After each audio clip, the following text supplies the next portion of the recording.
I wanted to say, be persistently yourself, if that's possible.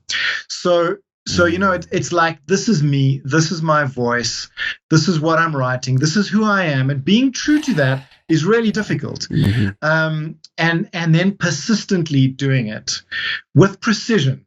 This episode is brought to you by Bulletproof Script Coverage, where screenwriters go to get their scripts read by top Hollywood professionals.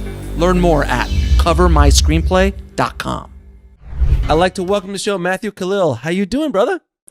Good. I'm really happy to be here, Alex. I'm super excited. Man, thank you for being on the show. I know you are. I love doing international calls. I love it. I do international interviews. You are in South Africa as we speak. I am. What time is it? Right now it's about 9:30 at night. Oh, geez. So you're like all awake and you're like, woo, and I'm like, okay, I gotta go to bed now.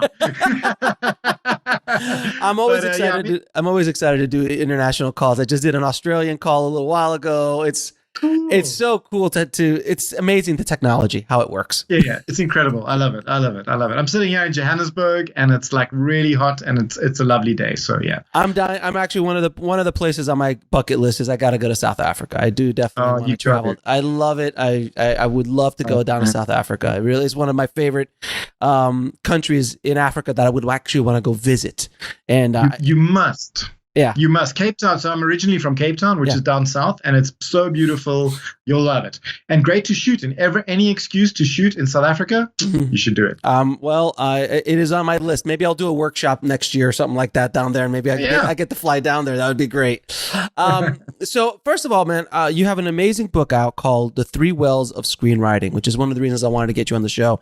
And like we were talking a little bit off air, I'm always fascinated when new techniques or new angles are created to try to tell stories. And at the end of the day, we're all just trying to tell a good story. And there's different flavors on how we get there, whether it's hero's journey, whether it's, Truby's way, whether it's save the cat, whether it's a million different ways. And sometimes certain ways just click with certain writers. Absolutely. Correct? So I was really interested about your book. But before we get into your book, how did you get into this crazy business? Wow! Oh, it's a great long story. I'll start from the beginning when I was a young boy. 13. Yeah, I was a young boy. I was 13 years old. I actually was, and I remember wanting to be a film director from the youngest age. I don't know why. I just loved movies. My dad used to tell me stories about movies, and I used to watch a lot of movies with him. And I remember about 13 walking into the headmaster's office, and it was like careers day where you had to like choose a career. And this was a long time ago because I'm much older than I look. And I walked into his office and I said, I want to be a film director. And his response was, not in this country, you won't. Choose something else. So I was like, what must I do? So I went back. I looked at the map of South Africa. I saw there were a lot of game farms. So I went back and I said, okay, I'll be a game ranger. And he said, much better, do geography. And he ticked me off my list, and that was it. So I've wanted to make films from a young age, like from as far back as I can remember. And I remember the first movies I imagined in my head, and I've always been fascinated by it. And I guess, once I left school, and there weren't many film schools in South Africa at the time.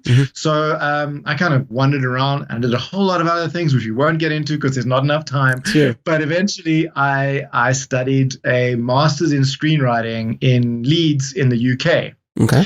And that was after doing some work here in South Africa. I wrote some scripts. I just found that I could do it in a way. And then when I came back with my master's in screenwriting, I started writing sitcom for South African television. And then it just took off from there. And at the same time as I was working as a working writer, I was also teaching. So I was kind of as a parallel, teaching, writing, and working in the writing world, I guess. Yeah. And I'd always try to make one film as well as a director. So I always used to try and make one short film a year. And I guess that's how I got into it.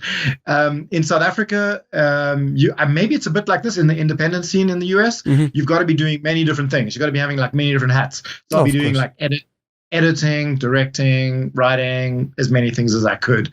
But writing's been there all along, and teaching writing as well has been there all along. So yeah, I think that answers your question. How I got into this crazy business, and it is crazy. It's even crazier over here. No, I could only imagine. I mean, I come from a small market as well. In the U.S., I came in from South Florida, and in that area, you have to do 1,000 things to survive, like just to be able to make a living. I made a living in South Florida for 10 years as an editor, as a director, as all that stuff. And it's very difficult. And if you are a smart filmmaker, if you're a smart, even screenwriter who wants to get into the business, you need to be able to do more than one thing.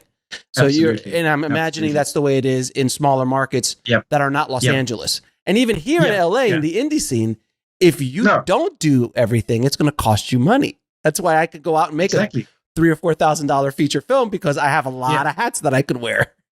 Exactly. Yeah. I think you have to. So yeah, that was the way I got in, many different ways, but screenwriting was the kind of through line all the time. Yeah. Well, that's where it starts. It all starts with it. All starts on the page. Totally. It all starts on the page. You know, it starts with a blank page, which is kind of what I talk about in my book. I talk about this blank page that we face as screenwriters. And that's it. It's you're facing infinity every time you write. You're facing that flashing cursor, and that flashing cursor is looking at you saying, you can write anything, but what are you going to write? You know, and this is what we face every time as writers. And it's always fascinating to me that the writers are often the last person anyone thinks about, you know, like down the line, it's like, you know, the screenwriter, God, we got to pay him, really?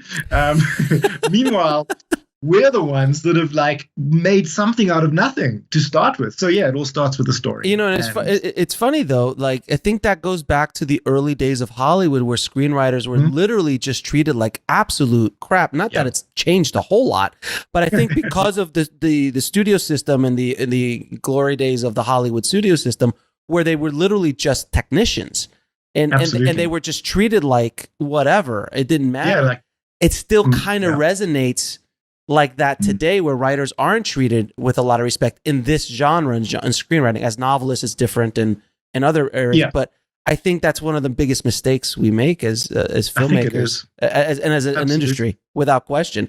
Now let's get into your book a little bit. So let's discuss your concept of the 3 wells of screenwriting. Okay. Cool. So it's really a simple-ish concept, and I'm going to explain it, and then I'm going to ask you to do a little exercise so we can all experience it. Absolutely. That's the best. Absolutely. And your listeners can also do the exercise. So it's really simple. As I was saying earlier, you know, when we're facing this flashing cursor of infinity, which, you know, and we've got to, when we write, we draw from 3 wells within us. This is what happened to me. Is I've kind of been teaching this for a very long time, screenwriting, and I've taught it in the very traditional form. So I've taught, you know, 3-act structure, you know, writing major turning point documents, and I've looked at all the kind of theories of writing. But a lot of the kind of theories of writing in terms of structure, etc., is once you've written the thing. You know, you've got something out there, now you can structure it. Or in the pre-planning phase, where you're doing a lot of planning, you get stuck in the plan forever and ever. But when you're facing that flashing cursor and you got to write something, what's happening in that exact moment of creativity? And what I did is I kind of slowed down that creative process, which is why the cover looks very Zen. You know, it's like this kind of meditative 3 wells, because it's about slowing down the creative process and actually thinking, where do my ideas come from? And when we slow down the creative process, we find that we draw from 3 different wells within us. And the first one is what I've called external sources wells. This is all the movies you've seen, any media you've consumed, anything that you've watched. That's the external sources well. That's well number 1. Then well number 2 is your imagination well. You just kind of make it up. So it's like a lightning bolt from above. It comes down, bam, and you whoa, where did this idea come from? Oh, it's unique and original, and you write it. And then the third well is your memories, your unique lived experiences, which you can draw from. And I think you, from what I can see from some of your work, you draw a lot from the memory wells. I've seen some of the features you wrote. You know, there's a lot of memory stuff. You've just told me about something else, which is certainly coming from the memory. Yeah. And those are the 3 wells that we draw from. So to experience those wells, and the idea with the book is that there are about 29 exercises. I call them exercises. They're also experiences and explorations more than exercises, which you use to dig these wells deeper. So the idea is that you're never stuck again, because you can draw from these wells at any point when you're facing that flashing cursor. The idea is you don't really face writer's block anymore, which is, you know, the ideal aim of the book, hopefully. And also that you can draw ideas that are unique to you, that you as a writer can only access. And through drawing from those wells, because they move you and they resonate with you, once you put them on the screen, they'll resonate with the audience. And so this all sounds rather abstract, and the best way to experience it is to do an exercise. So are you up for an exercise? I'm all about it. Awesome. Okay, good. Fantastic. Cool. So the best way to explain it is to do one of the exercises in the book, which is, I call it the graveyard exercise, also known as, I think you guys call them cemeteries more than graveyards, I think. In South Africa, we call them graveyards. Cemeteries, yeah, cemeteries, yeah. Cemetery. Okay, cool. So we can call it the cemetery exercise. And in this exercise, I ask people to think of, first of all, if you have to write a scene, right? So it's exterior cemetery, say, day. Mm-hmm. And you're sitting there, and the first thing you think about, so don't think about it, just any images that pop into your head when you say cemetery scene. Just list some for me. What comes in? A cemetery scene? Zombies popping out. Okay, zombie popping out. That's your imagination. Well, it's great, but you went straight there. Yeah. What else? A cemetery. If you want to go into the memory stuff, when my grandparents. Don't go there yet. No. Okay. So just keep first things that pop into my head. Okay. I love the fact that you went to the imagination well and the external and the memory well first. But like generally, if you had to write a scene, for the images that come to mind, if you think about it, you have to think about a theme. So I'm going to go zombie. Zombies coming out of the graves. This is all very trite, and we've seen it a million times. But I'm just going to throw it out there. Yeah, go for it. Zombies. There's a little girl walking around, and a zombie grabs her on the leg, and she's yelling. And then the hero comes in, who's not a really hero. He's kind of like an anti. He's just a normal dude thrown in a weird circumstance, and all of a sudden, zombies are popping out, and he's got to grab it and help this little girl who he doesn't know, and the mom's already dead. Who was visiting her dead husband. It's all crazy. So I just rolling up. So that's kind of like, that's okay, cool. That's fantastic. So what you're doing there, I love the fact that your imagination is going, but a lot of people, when you say like cemetery scene, they're going to say like, trimmed grass, moss on graves, raining maybe it's raining, there's umbrellas. You created a story, which I love, and we'll get into that. But that's cool as well, because you were tapping into other zombie type movies, so your mind went to the movies that you've watched maybe, and the movies that you love, which is, clearly horror. And so that's what you filled your external source as well with. Mm-hmm. So what's quite interesting there is, normally when I say the cemetery scene, people will say things like I've said, trimmed grass, grave, maybe someone reading from a little Bible, a little group of mourners standing around the grave with one person standing aside. So there's all these movies we've seen, and our mind's been sort of colonized in a way by all these external sources that we've watched. So when we write a scene, especially if you have to write quickly, you just kind of draw from that stuff. And that stuff it's unique to you in some ways, because your external source as well is full of zombies and. Well, yeah, that's the first thing that came to my mind when I thought of a graveyard. I was like, well, zombies, obviously. Of course, so that's what you filled your external source as well. It's like all these horror stories, which is why your external source as well is kind of unique to you as well. Mm-hmm. But that's the external source as well. So now we're going to try something different, and this is the next well to try and experience this. And I want you to notice what it feels like drawing from these wells, because this book is very experiential. Mm-hmm. So you kind of experience these wells when you read the book. So that was the first well. It was quick. It was easy. The ideas came. It was just kind of popping out. Let's try the next well, which I call the imagination well. So now I want you to imagine a graveyard, totally made up. Mm-hmm. See if you can do that. A totally made up graveyard? Yeah, something that you're just making up, or anything, images. It can be a scene in a graveyard. It can be anything. It's totally made up, just invented out of the blue. A graveyard that has been designed by Leonardo da Vinci. So all of the architecture around it, the gravestones are all in that kind of Da Vinci style, design. It could be very peaceful. Where people are walking around, enjoying the park-esque kind of things. The grass is trimmed. There is nice moss. The way people are dressed could be a little bit more unique than you normally do. Would you be lean towards the Da Vinci design? I'm just using the core idea of the Da Vinci design, then kind of make it a world around it. And fantastic. That's kind of like Alec, you're a natural at this. It's actually quite. I've done this exercise often.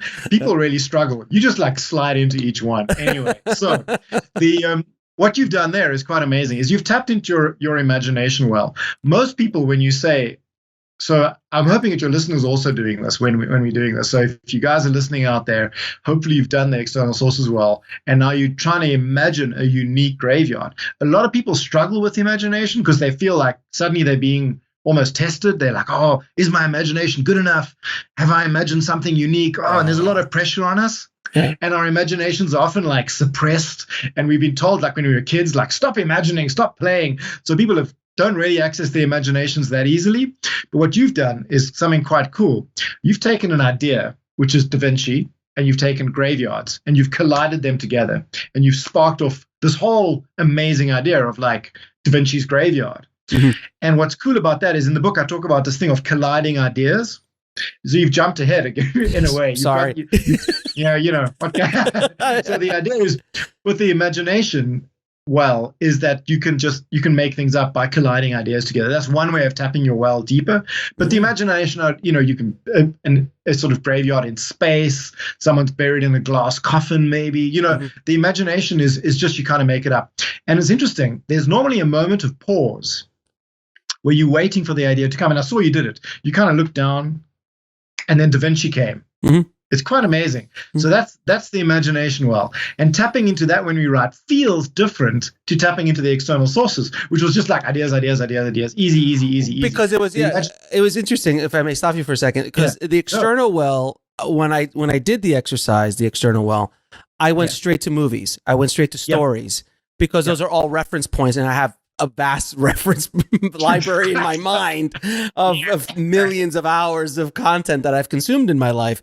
But then when I went to the imagination, I was like, okay, what would be really cool? I was like, oh, Da Vinci. I've never seen that before. How about an entire graveyard designed by Da Vinci with those kind of insane designs he did, and then colliding those ideas? It just automatic. And the one thing I want to touch before we move forward is, and you said this, which I think is something that everyone needs to listen to, is when you said like most people get tested, they feel like they're being tested, or they feel self-conscious about it.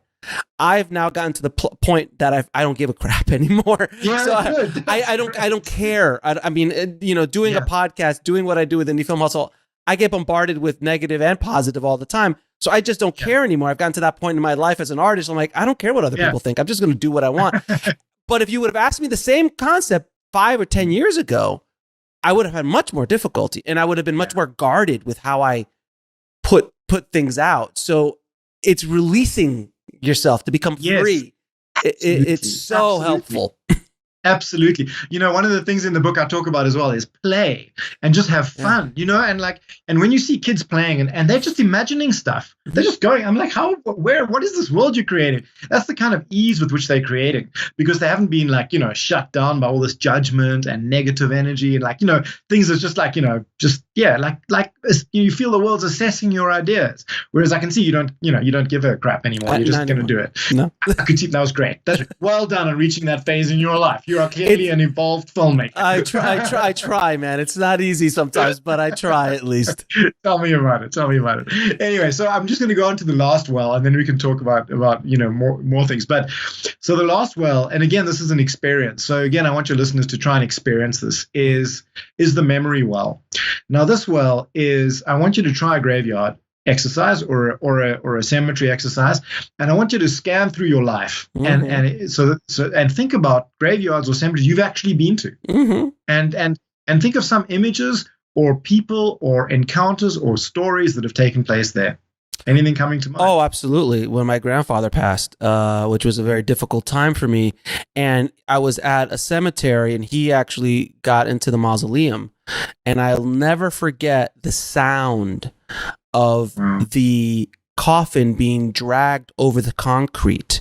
They had a plastic kind of like tray, and then they put the coffin on it, and then they slid it in, and the sound is still in my head. And when they actually closed it off and sealed it, finally, I remember all that so vividly. And I wasn't very young. I was still probably in my 20s, late 20s when that happened. But I still remember it so vividly, and the emotion that I was feeling that day, because it was such a powerful thing. But I can sense it. I can smell it. I actually remember looking in before they put them in. So when they opened it, I looked in the hole, and I saw the Wow. concrete hole before they put him in because I was curious on what the final resting place of my grandfather was going to be like. So that's a memory. Wow. That's a straight memory. That's amazing. I love it. I love it. That's, this is the feeling. Can you feel, right? I don't know, that suddenly the emotions are in the room. Oh, and yeah. that there's like, and like things are moving, and there's like, this is this resonance that I talk about in the book. When we tap into our memory wells, we create scenes that are just unique, and they resonate with that memory, our unique memory. And interestingly enough, you've jumped the gun here because you're talking about the sounds. And what happens when we write from our memories is that we can activate all our senses. And of course, film is all about senses. It's about the sounds. It's not just about writing, the visuals. It's about trying to paint a scene for a reader and eventually for an audience that's got all the senses activated. And so what I do in the book as well is we talk about memory writing and senses. So we've got these 5 senses activated, and you've got the sound that stays with you. And I mean, can you imagine trying to, even as a filmmaker, even if once you've written the script, trying to describe that sound as it scrapes in, with the plastic on the concrete. Oh yeah. And that's just a kind of unique, fresh take on a graveyard scene, right? So that's what the memory well gives us when we write. And you can see in the book, I do tend a little bit more towards the memory well because I think people are really afraid of tapping into that. But that's the well that's really unique and has got some really, really fresh things in it and some really, really exciting stuff that you can draw from. So so that's it. So those are the 3 wells. The external sources well are the movies you've seen. Imagination well, you make it up. Memory well, you tap into it. And what's really important to remember is I'm not saying that you got to write a scene about your grandfather's passing. Sure. You may want to, but at the same time, if you're writing a scene where a superhero is, I don't know, maybe Superman's died and they're burying him and you got to write the scene, you can still tap into that memory and just have that sound of the thing shifting into the concrete. And if you draw from that one moment and stick it in your feature film script, it's going to pop.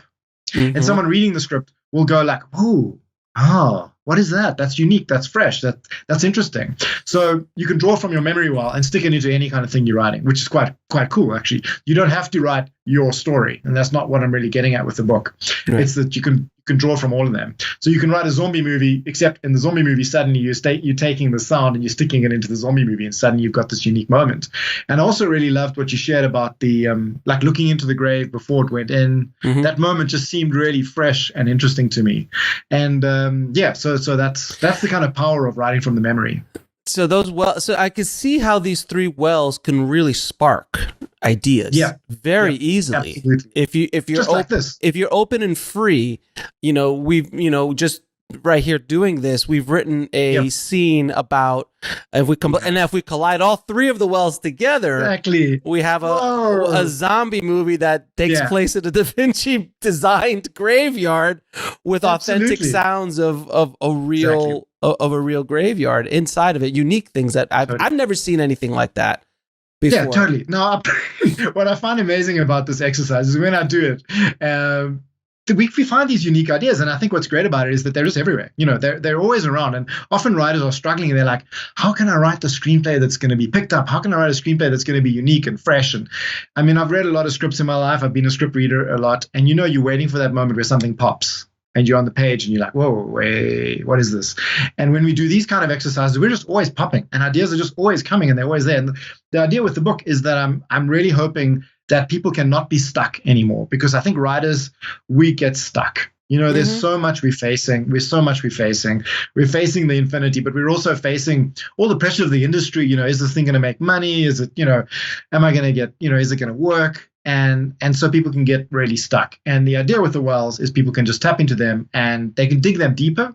That's the other thing. So the second part of the book, once you've identified these wells, is you can dig them deeper in a really, I mean, just to give you a really simple idea, to your external sources well, you dig deeper by either reading more scripts or watching more movies. Simple, easiest well to dig deeper. But obviously you watch movies that are interesting to you and unique to you, and then your well becomes unique. The imagination well, you do a lot of play, you do a lot of reading, you read up about Da Vinci, you kind of you just kind of open yourself up to this imagination, and bam, you can dig it deeper. And then your memory well, there's a lot of exercises in the book, which I won't really get into, but there's a lot of exercises around your fears, your happiness, your happiest memory, your saddest memory. Spend some time digging into your past and see what lies there, because there's probably gems there with everyone. Isn't it funny that Luis Manuel from Napoleon Hamilton, who wrote Hamilton?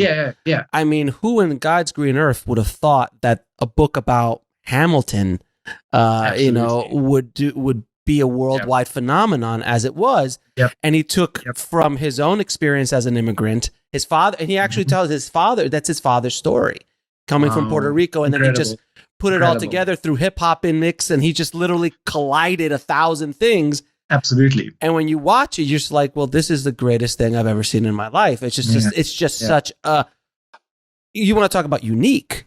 I mean, and there was no, on paper, it does not make sense. It doesn't make sense. And if you don't know, if the best story is when it was first introduced, it was at the Obama White House, where he was invited to do talk poetry. What did that talk? Was that I know what you mean. Spoken word. Spoken word poetry. Yeah. And he's like, listen, I would like to do this little rap I did on Hamilton. And Obama goes, well, good luck with that.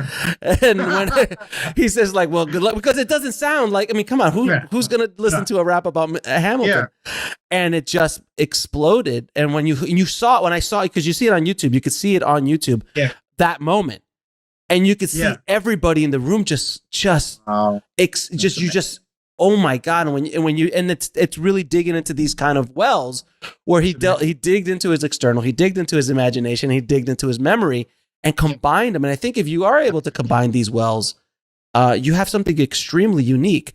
And something else you said earlier, which I want to touch on, is, there's a lot of pressures on writers and was it going to make money and all that stuff. And I feel that, and I would love to get your point of view on this. As writers, if you ask the question, is this going to make money? You're dead in the water. You can't, unless you're being hired to write something for a studio for $100 million, that's a different ballgame. And even then you shouldn't think, is it going to make money? You should, what is it going to be in service of the story? What can I do? Absolutely. That's how certain movies in the studio systems kind of sneak through, like the whole Batman trilogy that Nolan did. Yeah. They all made a lot of money, but boy, did he sneak in a bunch of stuff that normally is not in a studio movie. Absolutely. So would you agree with that? Oh, sorry, was that? Would you agree with that in regards to like asking the proper question? Definitely. I think it's breaking up a little bit. No worries.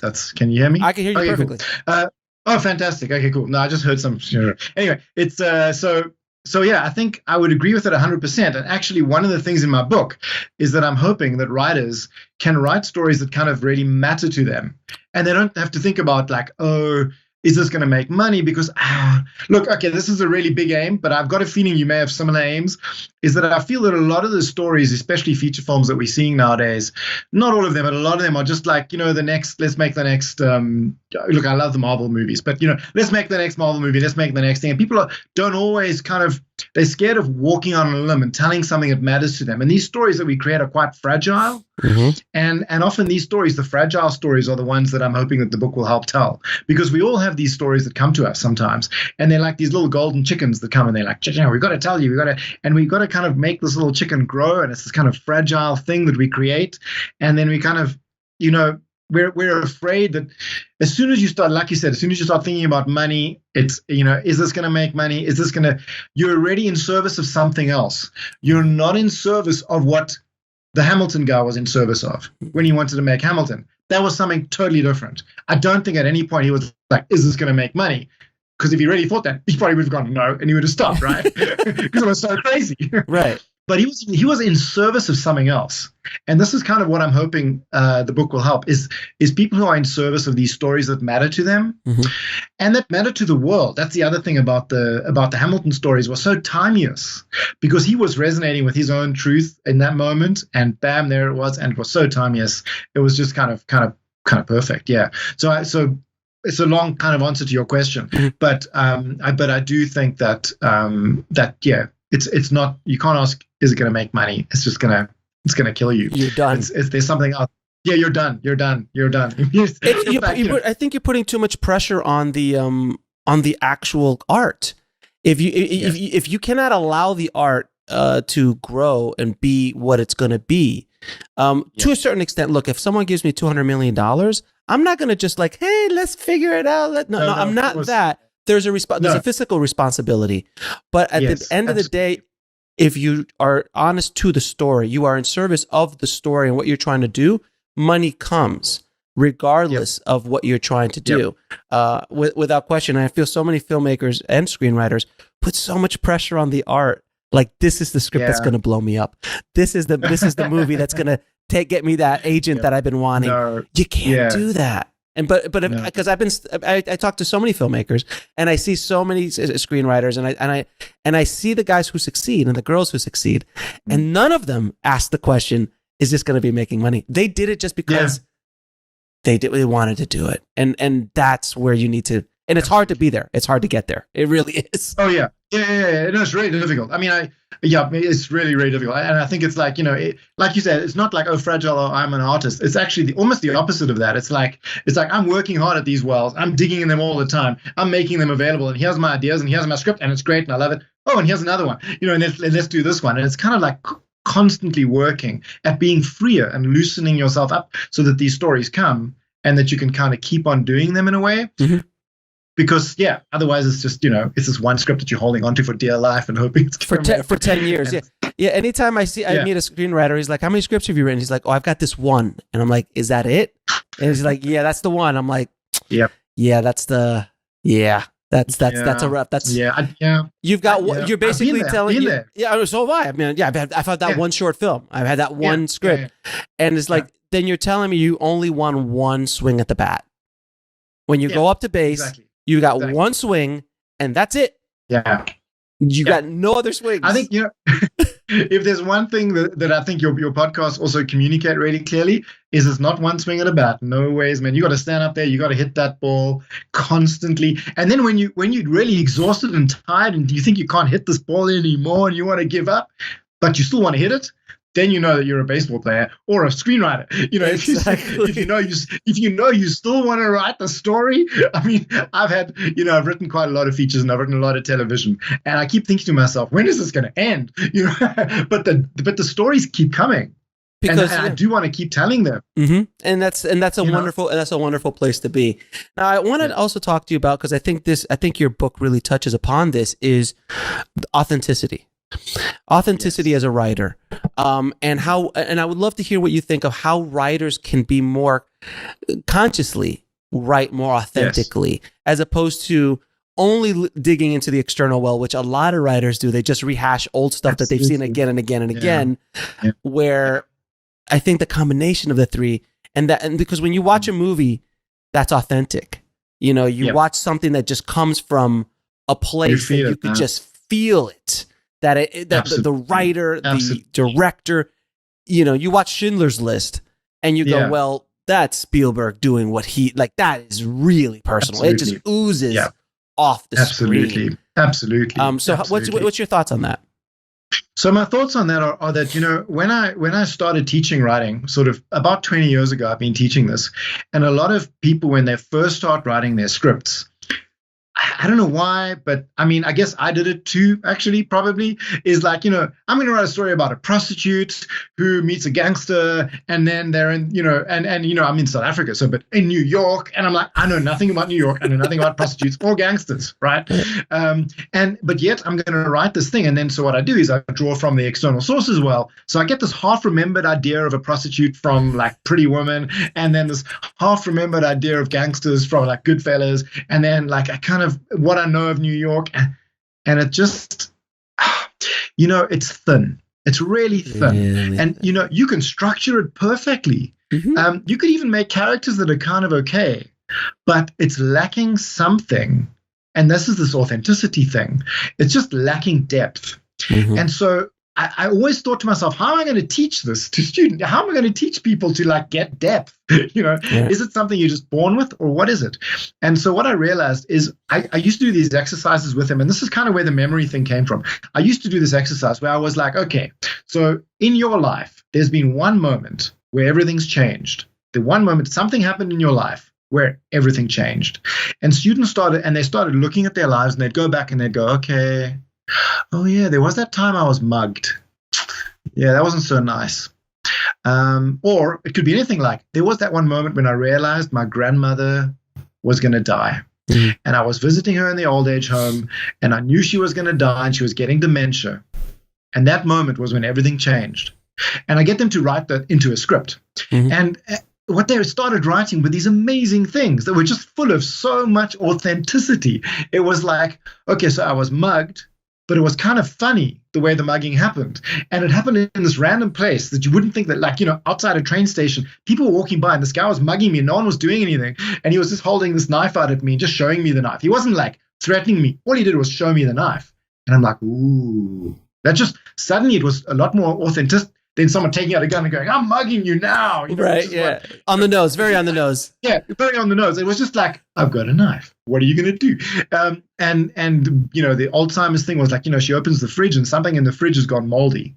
And everything in the fridge is moldy. So she hasn't, grandmother hasn't been in the fridge for a while. She's losing it. And that moment had such authenticity. And then the students would write these scenes. And I remember, I'll never forget when the scenes are read. I make my students read out in the class, so mm-hmm. you read out your scripts because you can suddenly hear what it feels like mm-hmm. and what it sounds like. And I'll never forget that moment after that class. The room was vibrating with this authentic energy, and people were crying, and people were laughing, mm-hmm. and people were, oh man, it was like colors were popping. It was just fantastic. I had to go lie outside on the ground, and like I lay on a bench and I just watched the clouds drift by because it was this great moment of like, okay, this is authentic. I'm sorry, authentic. Authentic, yeah. Yeah. And so I kind of, in the book, I kind of, that's why I kind of draw so heavily on the memory well. That's where the true stuff lies. And I almost, some people can write really imaginative stuff and it can be really, really fun. But if you link it up to your memories in some ways, man, you've got, that's the way you get the authenticity. I really think that's the way the authenticity comes about. And what's interesting as well, just from a writing point of view, is it's happening in television writing in some ways now. Like a lot of the TV series have got this like, it's really kind of real, either because of the research, because this is the other thing. Because of that story I was talking about in New York, if I actually went to New York and kind of researched and walked around the streets and New York entered my memory well, I could have written with a lot more authenticity. Mm-hmm. I always use the example of like The Wire, the TV series The Wire. It's like, it just had so much authenticity because those guys lived the life. They were there, They were journalists, they reported on it. The guy was, literally the guy who was the homicide division. He'd been there, he knew that space so well. It seeps with authenticity because the writers have activated all their five senses and they've lived those moments. So the idea, I think, with real authenticity is to live the moments and then put them in your script and be brave enough to put those moments in your script and to slow down in that moment of creativity and go, wait a minute. You can even revisit scripts you've written already, and you can go back and you can look at the scene and say, okay, so I wrote this breakup scene and I set it in the bedroom because that's where people break up. Yeah. And look back at your own life and say, where did I break up with people? Okay, wait a minute. It was actually a sushi restaurant, or I don't know. It was like on the side of the road in the car. Oh yeah, it was in the shopping mall, in the parking in the shopping mall, in the parking lot. Oh yeah, and then you change the breakup scene from the bedroom to the parking lot, and suddenly you've got something that's fresh and unique and original. And so that's the way that you can also use the wells. And I talk about in like locations, like changing your locations, sort of locations from life, and then chopping your scene around. And then suddenly what happens is your script suddenly pops all these fresh, kind of unique, authentic. I keep saying authentic. That's not anyway. These authentic locations, yeah. No, it's funny as you're talking, and I just did a movie that I shot at the Sundance Film Festival, and that film is my many of my stories are in it. Of like it's about filmmakers trying to sell their movie at Sundance. No one had ever done it before, and I was like, but I've been to Sundance 8 or 9 times, so I know the layout of Park City like the back of my head. So when I was writing it and putting it together, I'm like, oh yeah, we'll go over to this restaurant, we'll go over to that restaurant. We'll go into here. We got to take this trip over there. Nice. And they're like, oh, that one Sundance I went where I was completely depressed and didn't even know where I was going to go in my life. And I walked down Main Street at 3:00 in the morning and I looked like a backlot we put that scene in, and you can sense that kind of stuff coming off the screen. Amazing. It's one of the things I love that I've done and ever because of that authenticity of it. Because it was it was authentic to my story, but also so many stories I'd heard before from other filmmakers that I've met or have dealt with in my life. Yeah. But that's what makes those kind of stories so unique. Because, and I think you're right, the memory well, it's kind of like the secret stuff. It's the stuff it's the thing that puts you apart from the billion of other screenwriters out there trying to get a story told. Absolutely. Because just like we did in the earlier exercise, I don't know of anybody else, or at least I've never seen it or heard about it, of the sound of that coffin on a plastic tray being drawn into that's something that's very uniquely mine until now, and now someone will steal it from me. But that's fine. Of course. But that's something extremely uniquely my story, my memory. And if we could even just dabble that stuff on, a Stephen King book, Stephen King puts out books left and right. But I promise you, Stephen King probably has pulled a lot. Like when he wrote Carrie or he wrote The Shining, there's things about his family, his life, his all that stuff that's drizzled in there. Definitely. And what's interesting is that writers do it almost unconsciously. The good writers I don't know why, they just do it automatically. They just draw from their life. They just draw from their memories. It's a great process, and it's quite a liberating process. And it's actually quite a fun process. And I may even go so far as to say it's a transformative process. Because, we can write from the imagination well, you can write from the memory, from the external sources well, it's already fun and it's light and it's fun. When you start writing from your own stuff and putting some of your own stuff in there, it becomes transformative, not just as a writer, but as a human being. So I find that if people write with some of their own stuff in there, first of all, the scripts are great, much better, stories are better, characters are more interesting, but the writer's experience of writing is better. It's quite amazing. If you kind of write the stuff that is somehow linked to you in some way, it's transformative. It's almost therapeutic. I'm not a therapist. I wouldn't say I am, but it's like it's a little therapeutic. Yeah. No, there's no question. You exercise some demons when you do that. Totally. Absolutely, you do. There's a great quote in the book about something about exercising your divine discontent or something. It's in the book, one of the quotes from another writer, and it's great. You exercise some demons. And again, it is that secret stuff. So people listening, out there, if you're able to pull from your own memories and incorporate them in a creative environment and create a creative story. Yeah. That is what's going to stick you apart from everybody else. And if you're just making that prostitute, pretty woman, Goodfellas gangster in New York, which you've never stepped foot in New York, chances are, even if you know structure extremely well, even if you know character development really well, it's going to be, like you said, very thin. But something's missing. But a first-time writer who lived New York. Well, that's why Martin Scorsese's movies were so amazing, like Mean Streets and Taxi Driver. Oh man, he lived Raging Bull. He lived New York. He understood the gangster lifestyle because that's the guys he hung out with. Yeah, totally. Yeah, it's remarkable. And go ahead. And it's the same as what's interesting though. So Woody Allen is also New York, totally different guy, like totally same city, totally different experience because their memories of it is so different. Their experiences are so different that you have these they both feel they're totally different because their memories are different of these places, but they both have authenticity, which is also very interesting. That's a really good point that they both are known for their New York work, and they're both so different. So radically different experiences. Totally, absolutely different. Could you imagine just swapping those two in their life and just like Martin Scorsese's living Woody Allen? Now that would be an interesting movie. And Woody Allen's the gangster. Yeah. That would be great. That would be amazing. Woody Allen character walks into a Martin Scorsese movie, and suddenly he's like, "Oh, hey, sorry, what did I?" How am I a clown? Well, you're a clown because. I think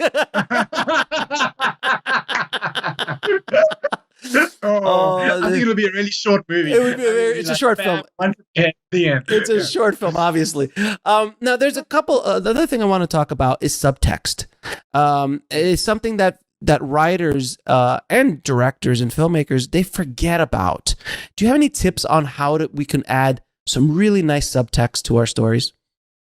I do actually. So subtext for me is, again, I talk about it in the book briefly as well, is that so I'm going to talk about the breakup scene, because it's one of these, our lives peppered, and if you look back through our memories, there are these certain blips that happen, and breakups and deaths and, angry moments are things that kind of pop up. So the breakup scene I kind of use as an example. Often when someone has to write a breakup scene, so your job as a writer is very often like, okay, this guy has to break up with this girl in order for the plot to move forward, so I've got to write a breakup scene. So you're not really, it's not the kind of central reason why you're writing the movie, but for the plot to move forward, you got to write a breakup scene. So you go, okay, they're in bed, and one of them gets up and says something like, I've always loved you, but I think it's time we end it. Okay, whatever. And the other one says, right. It's like, okay, well, if you do really, no, please don't leave me, or whatever. I'm just drawing the first thing that comes to mind, and the dialogue is really on the nose, and it's like, but you're getting the scene written, so you're writing it, and it's feeling like, okay, cool, I'm writing a breakup scene, and like structurally, you've written a breakup scene, but there's no subtext. It's all on the nose dialogue. It's all exactly what kind of anyone could write. But if you take a moment to think about, wait a minute, when did I break up with someone? What did I actually say? Yeah. What words were used? Yeah. I'm going back to my own breakups in my head. As you're saying this, I'm like, we didn't actually say what we meant. We said other things.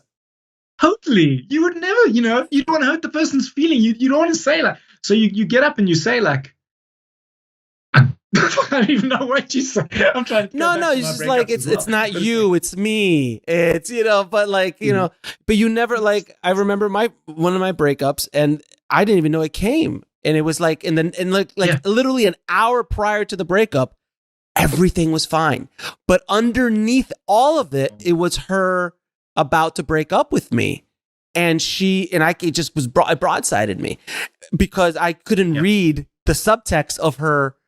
Obviously for months of what she was doing. Obviously for months, I didn't see what was going on, and her discontent with our relationship at the time.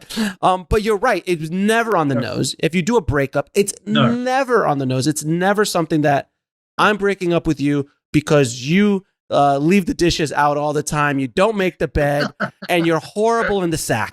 Like you never hear that. Never. But I see it in scripts, first time scripts all the time, in first drafts. You're like, this is just, whoa, what are you doing? And then, you hear it, and often, the breakup happens with a look. Yeah. Or like a moment or somebody brings you a cup of tea every morning, and one morning they don't. And you look at them, or they bring it and they just put it down, and you look, and there's that one look, and you say, love you, and someone turns away. And you're like, what the fuck?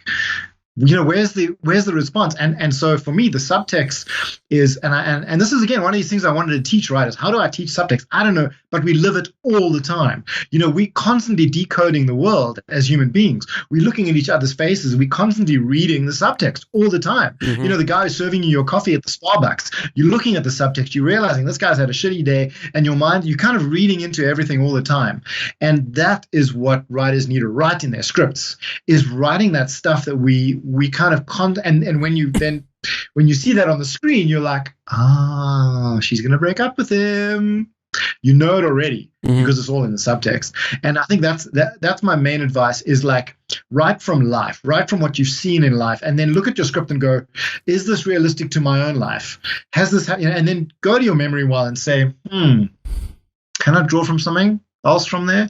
Is there another way of saying this? And I'd say, that's the thing for me with subtext, is it's obviously not writing on the nose, but it's a lot more about what is unsaid. And, one of the kind of, but this isn't in the book, but because it's kind of one of the kind of more obvious things is like, just if you can show it without saying it, then that's going to be, that's going to be the best, that especially with subtext, it's like, and people never say what they mean. I mean, it's like you say, no one says, I'm breaking up with you because you don't clean the dishes. Never, ever happens. No, it does. It's always something else. It's always something else. Yeah, and you're right. And we are constantly decoding human behavior on a daily basis. But for whatever reason, when we write for the first time, you forget that. And you're so on the nose. And it took me a long time to realize what on the nose meant. Yeah. Because my first scripts were like, I got notes back or I got coverage on it. And they're like, your dialogue's on the nose. And I'm like, Yep. I understand the concept, but like, what do you mean? He's going from point A to point B. He's talking about point A to point B. Yeah. And I'm like, that's just the way the story's moving forward. I don't understand why it's not working. And then all of a sudden, something clicks and go, dude, it's not about A to B. It's about Y to Z. And you got to write about Y to Z while you're doing A to B. There you got something. And I probably have confused more people listening now than before. Well, it's a really confusing thing. And actually, as writers, we are facing this dilemma because we're not just writing dialogue that happened in life. This is the other thing. We're not, and I talk about it in the book as well. I'm not expecting you to write your breakup scene. That's going to be boring. I'm sorry. It probably is, it's really important to you. But, out of context, if you write a breakup scene from life, it's going to be boring. We as writers have to also move the plot forward. So we're doing two things. We're moving the plot forward with our dialogue. So we're delivering information that has to do with the plot. And then we're also trying to keep it real, like people speak in real life. And that balance, I think that's where people struggle a lot, because we do have to move the plot forward. They have to break up by the end of the scene. You have to communicate to the audience, they have broken up. Someone might have to say, so we're breaking up. Yeah.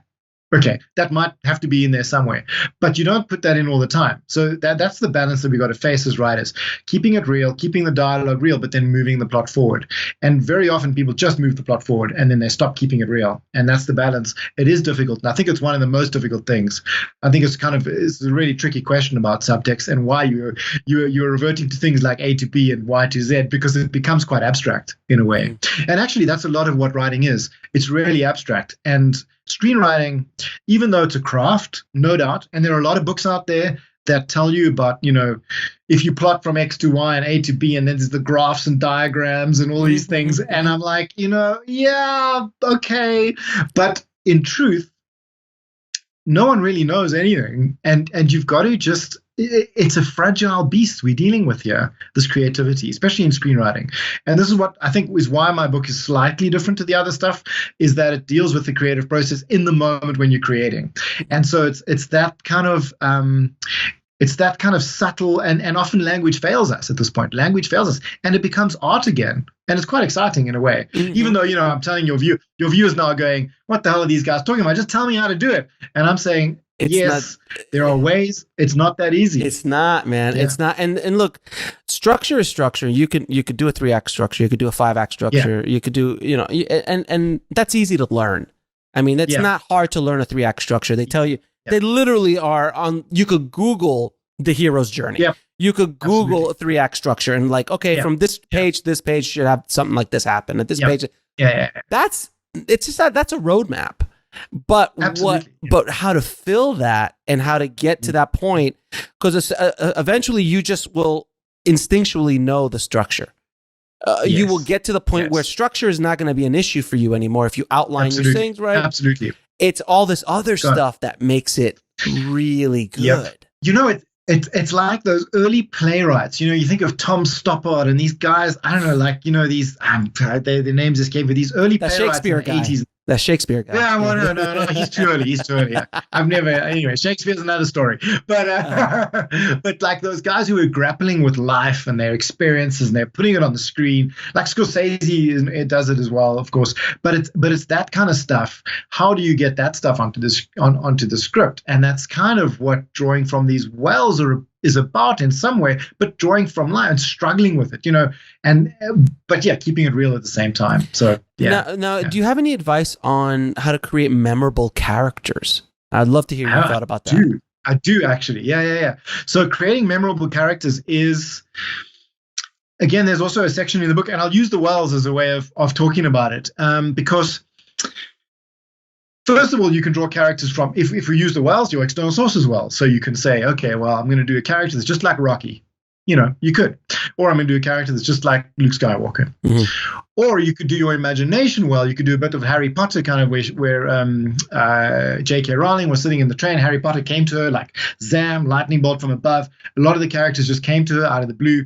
And you can take like, if you want to create a memorable character, you could take like Rocky meets Harry Potter and collide the characters together. Now you've got the Rocky Harry Potter character. I have no what that is. I don't know what that could genius. Be. A boxer wizard. A boxer wizard. Oh my God. Sharknado. I'm telling you, Sharknado, it will work. Yeah, exactly. It's in my book. You're ahead. It's like Sharknado. It's like a tornado and sharks. Bam. Okay. So But you can do the same with characters. That's what they did. I know. That's exactly what they did. What can we throw together? I love it. Yeah, it's great. I love it. And then, but people do this all the time. So one of the shows I wrote a long time ago was like, okay, so in South Africa it was rugby, in America it's American football. So you got an American football player and someone who's really camp, collide them together, and you've got this camp American football player. Interesting. He has a character that's kind of unique. That's using the imagination well.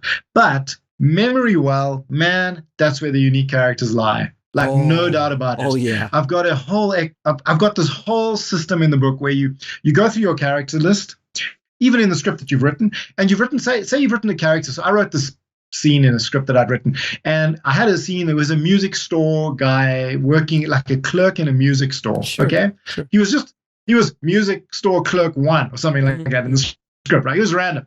And he had some dialogue, but he wasn't really unique. And then I went through my life and I looked through all the people that I knew, and I went almost like a Rolodex through my life. And I was like, okay, he was quite interesting. Yeah, this guy was quite interesting. And then I found this guy who was like a goth, okay, like a long-haired, depressed goth, right? Tattooed everywhere, piercings everywhere. And I was like, wait a minute, put him in the music store. And suddenly I had this character that was like really memorable, like not really wanting to work in the store, right, and like long-haired goth, Sure. And one of my main characters was there, and she was a young mother, and she had this baby in her arms, and she was trying to get her CDs that she was trying to sell out of her bag, and she kind of handed the baby to the goth, and now this goth like holds this baby, and he's like, "I'm sorry, madam, this is not policy in the store." And he's like holding babies or accepting her CDs. We couldn't really tell, but it became quite a memorable and interesting scene that leapt off the page because I was drawing from characters in my life, and we see them all the time. I mean, I bet you, if your readers or your listeners and even yourself just thought back to today, and if you've left the house and you think about who have I bumped into today, it's like, oh yeah, there was this Uber driver. He was really weird. Now, what happens if that Uber driver, and we take him and you put him in a script, in a character in your script, and that's the way I find really memorable characters come from, because they're everywhere in life. Yep. But we don't open our eyes. And one of the things that I really am calling for with this book is that we open our eyes a bit more and get off the, look, my cell phone's right here, but get off the cell phone and look around us and open our eyes again and like see the world and see the characters that are around all the time, and then draw from that. And look, it's a cliche, but if you're the friend of a writer, he's probably going to write about you. So, no, there's no question. This is where the characters come. They come from my life. That's it. It's like, I'm sorry, I'm writing about you. That's it. Oh no, there's absolutely no question. I've done that multiple times in my life where I called up my friend. I'm like, look, dude, you're in the movie.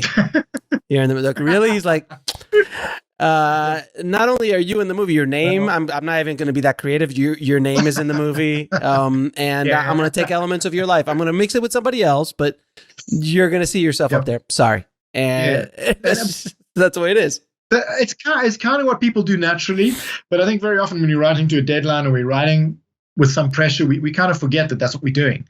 And so we forget to kind of draw from life and draw from the characters from life. And you go, oh yeah. So yeah, that would be my way of creating memorable characters. And it's, but what's great as well about the Three Wells is when you combine all three. So, okay, you've got the goth, and then you've got someone from another movie. So I don't know why I'm thinking of like the guy from Bringing Out the Dead, because I'm thinking of Martin Scorsese now. I'm thinking of the taxi driver, Nicolas Cage's character, and the goth combined together. And now you've got some sort of a goth paramedic. Okay, cool. Wait a minute. Goth paramedic who's drugged up on some stuff, so he's high. There we go. And now you've got a really interesting character. No, you've got something going there. There's something going there. And so, yeah, so that's how you do it. And if you combine all three wells, then we're really cooking with gas. That's the way to really do it. And another thing you talked about a couple times here is colliding ideas, colliding characters, colliding stories. Can you just touch on that a little bit more? Because I think it's so powerful. Like, we just did it with Rocky and Harry Potter. I don't know what that character would be, but that could be the germ to start something bigger. It could be the genesis of another character where, all of a sudden Harry Potter learns how to fight and he's also a wizard. So MMA Harry Potter? Why not? Yeah. But he wrestles dragons instead, so he fights dragons physically. Yeah. But you see it's going. Okay. That's the imagination. I love it. The imagination was just going, and this is what happens with colliding ideas. So the idea is it's almost like a physics thing. You've got these two atoms and they collide together, and as they collide, they spark, and there's that spark that just gets ideas going and gets the creative juices flowing, and then you can create something that's it's quite unbelievable once that spark happens.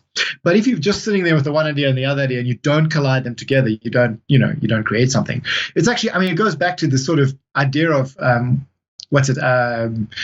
thesis and antithesis create together, you create synthesis. There's this kind of deep theory of this, which is it's very academic, but the idea is that when you collide two almost opposites together, it's a bit like juxtaposition. You spark off something that is then the imagination well. I call it like a geyser. It like spurts out, and it's like, oh my, you can't stop it.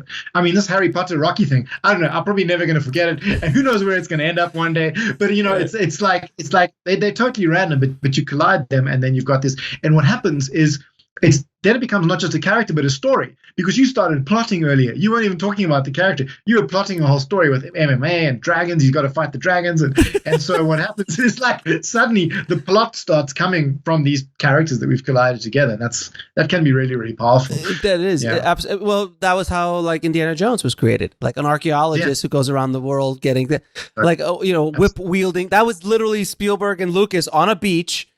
Yeah, and they were just like, hey, why don't we make a movie about an archaeologist who goes around treasure hunting? Wouldn't that be cool? And he's got a whip and a fedora. And and from there, the rest was born. Exactly. It's pretty insane. Now I'm going to ask you a few questions I ask all of my guests. I'm terrified. I know what's coming. All right, so prepare yourself. Okay. But before we do that, you actually told me an amazing, and it's a humbling story. About how you heard about me, and I'm not, and I want to I'd love for you to tell the story on air because it's just something I've never had that happen to me, so I think it's a really cool idea, a really cool story. So if you could tell me, that would be awesome. I love it. Okay, I'm going to draw from my memory well and tell you a story about what happened.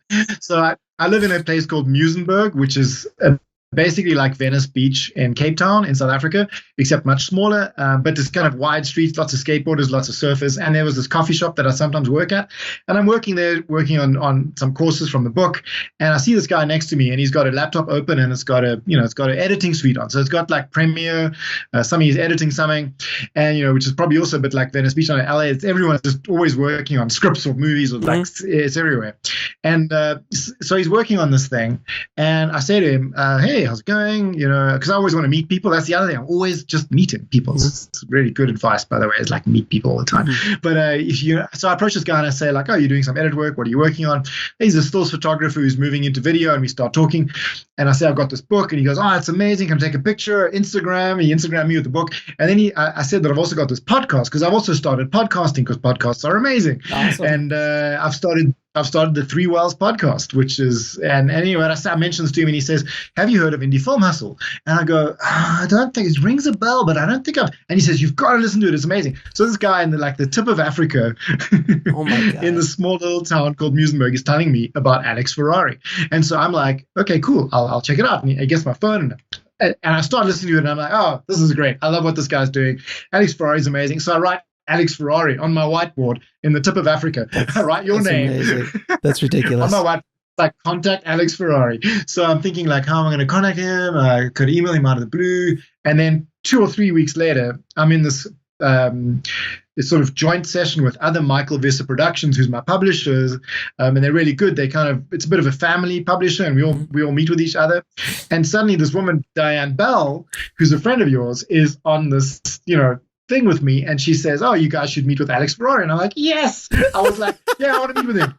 And that's how I ended up sitting here in Johannesburg, South Africa, talking to you in LA. It's like, I find it's humbling, but I've never heard a story, and it's just I wanted to bring it out because I wanted to make a point of it, which is you never know as a creator, as an artist, as a writer, what your work will do in the world, where it will reach, who it will reach, at what point it will reach them. So I'm here in in Los Angeles. I sit here in my cave with this little microphone, and Yoda's in the background. Yes, my life-size Yoda's in the background, and I sit there and I talk on this, into the ether, and yet that story is so amazing to me because some guy who I've never met in a coffee shop in Johannesburg is was in Cape Town. Excuse me, sorry, in Cape Town, and he's telling you about my podcast, which then and then how everything worked out is amazing. So I always tell artists, I always tell writers and filmmakers, it is your responsibility to get your work out there. It's your responsibility to tell your stories because you have no idea the impact that your story will have on another human being. It could be just one person who watches a movie you write, watches a television episode, watches a short film that you direct or a feature or whatever content you create, and it can change their life. And I'm not saying that I changed your life or anything like that. I'm just saying as a general statement that our art, our work has the potential to do something like that. So I thank you for being, I think that's amazing. I thank you for telling that story. I wanted to make that point. No, it's good because, the other thing is like when you're in the flow of creativity as well, these things happen. I don't know if you found this, but once you start just creating and doing and putting stuff out there, suddenly, what you've been doing is like, you're just putting stuff out there and like things start happening and the flow happens. And the next thing you know, I'm talking to you. And like, it's like incredible how that happens, but it's got to do with like unblocking and flowing, I'll tell you what, when I launched Indie Film Hustle 3.5 years ago, I was blocked. The doors were shut to me. I couldn't talk to anybody, anything. All of a sudden, because I decided to give back and start building Indie Film Hustle up, I have now options to talk to people that I've never in a million years would have. If I would have just, maybe if I would have emailed you out of the blue, I'm like, hi, I'm a filmmaker. Can I talk to you for an hour and just like pick your brain? Like that's not something that you would do. But because of me just putting stuff out there constantly, doors swing open all the time. And I get to have this amazing experience with having a conversation with you on the other side of the world about screenwriting, which is, wonderful. And then on top of that, our conversation is now going to be shared with hopefully tens of thousands of people around the world, and hopefully it will make an impact in their life one way, shape, or form. So it's a wonderful place to be. Thank you. It is. And I feel very humble and grateful to be part of this. So let's talk. I'm going to ask you a few questions. What advice would you give a screenwriter wanting to break into the business today? Okay, that's a great question.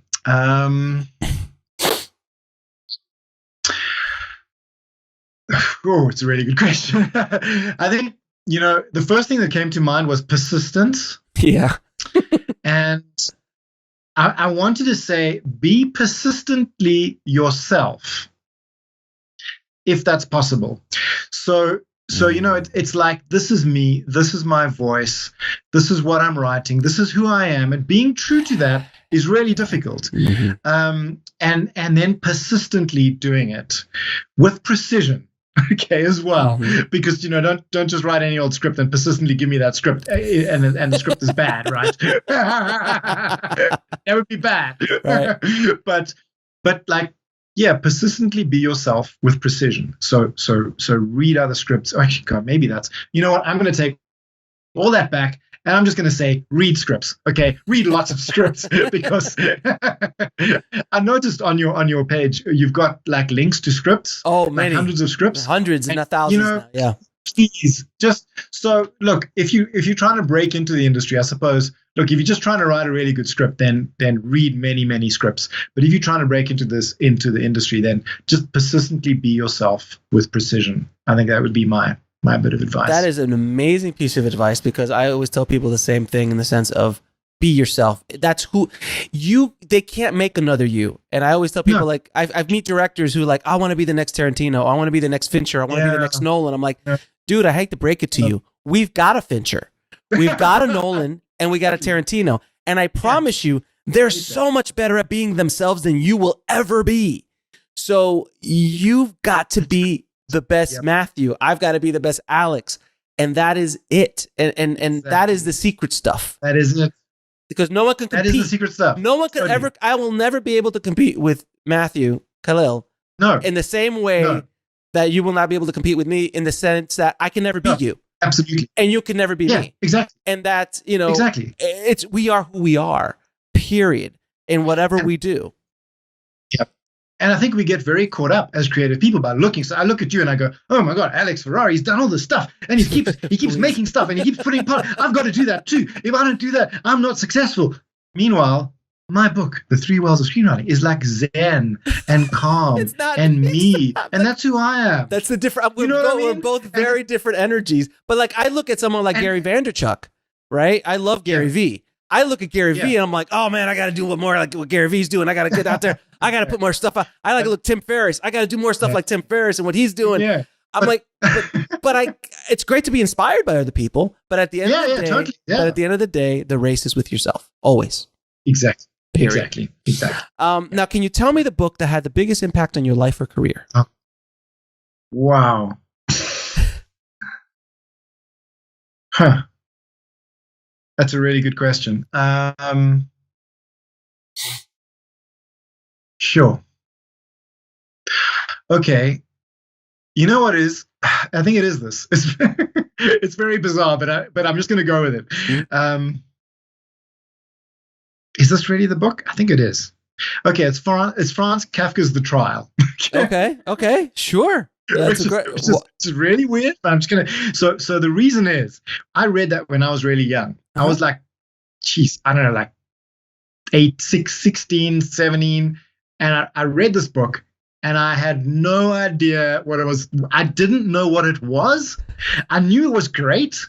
And I knew that it was like, I knew it was a mystery. I had no idea what was going on, but I was fascinated by it. I was fascinated by the tone, and I loved being lost in that space of not knowing what it was. So I've kind of constantly looked at stories, I think, from that place onwards, in a sort of almost literary analysis kind of way, to try and like figure stories out. And so I think actually that book, getting that book and reading it at a young age where I was too young for it. It kind of like, sir, I'm too young to it. I'm too young for it, sir. It's Kafka. It's Kafka. It's Kafka. Please, we're all too young for it. we're all too young. We're all doing it for Kafka, man. We're all too young for Kafka. Maybe at 80 you can start. Yeah, exactly.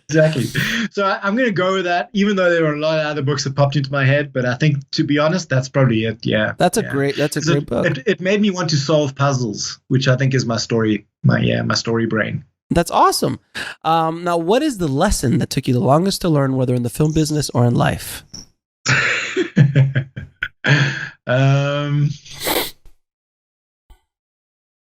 It links to what we were talking about earlier.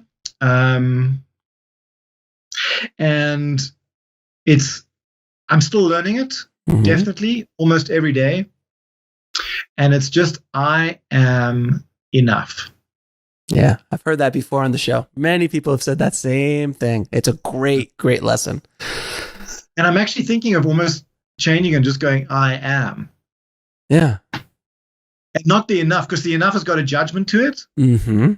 And it's just, I am. That's an impossible lesson, but I'm learning it.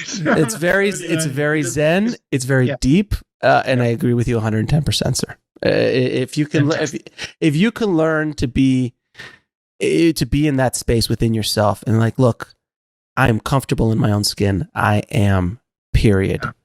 Is such a powerful place to be as not only a human being, but as an artist. Oof, that's when the greatest art is made. Some of the greatest art is made from people who just know who they are, and they don't care about anybody else. Look at all the great writers. Look at Hemingway. Yep. Look at Hemingway. Yep. Shakespeare. Absolutely. Look at King. Absolutely. All these guys. All of them. They just know who they are. They don't care about anybody else, and they just like, I'm just going to do this.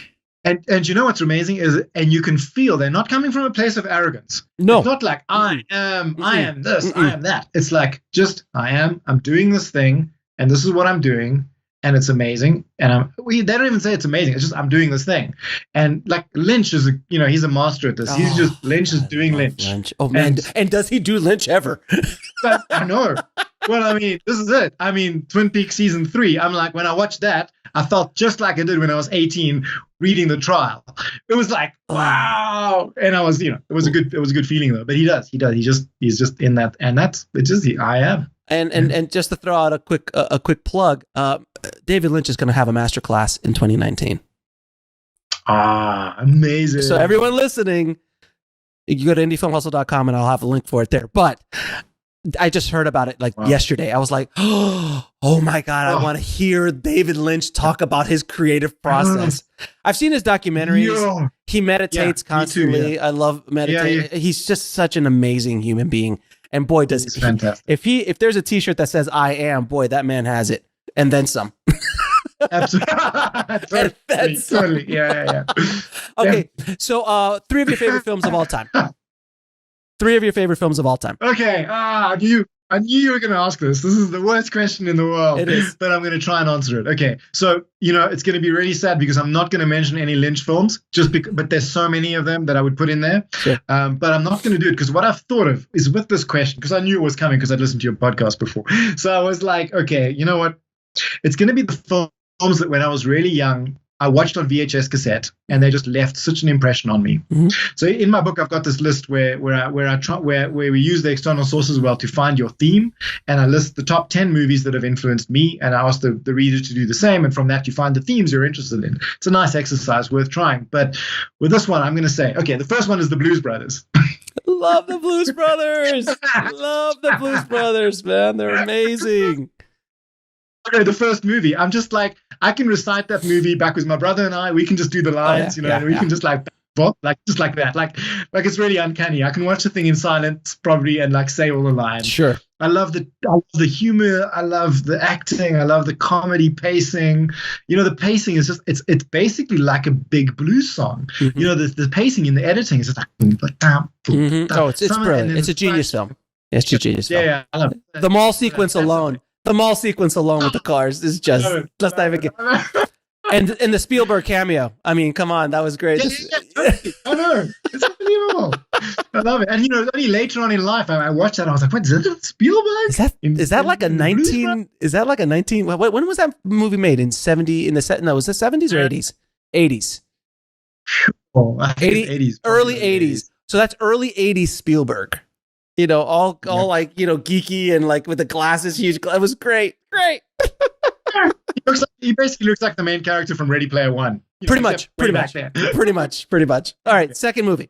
Okay, cool. So second movie, I'm going to have to go with something, again, that's really weird and out there. You might, so a surfing movie called Big Wednesday. Of course. Yeah, of course. That's who directed that? Yeah, John Milius. Yeah, of course. Yeah.